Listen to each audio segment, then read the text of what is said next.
Now, according to biblical accounts, in punishment for their wickedness, the Lord rained down burning sulfur over the cities of Sodom and Gomorrah, destroying their cities, their people, and everything around them, right down to the vegetation of the land. And while you can argue that the story is just a story, new archaeological evidence shows that not only may the cities have actually existed, we may also now know the truth about how they disappeared. Evidence previously gathered from the area around the banks of the Dead Sea have already suggested that human civilization in the area met an abrupt end some 3,700 years ago in the middle of the Bronze Age. But before that, there was a massive and successful settlement of the region. Well, the new research suggests that the cause of this catastrophe was most likely a meteor explosion.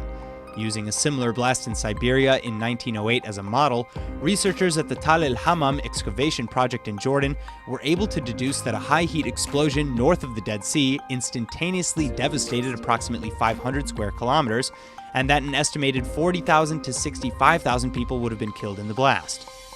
Further, according to a related study conducted by atomic energy researcher Samuel Gladstone, an airburst yield of 10 megatons over the northeast corner of the Dead Sea would be sufficient to produce the physical damage observed 10 kilometers away at Tal el-Hammam, which was well within recent human experience, speaking of the 1908 blast.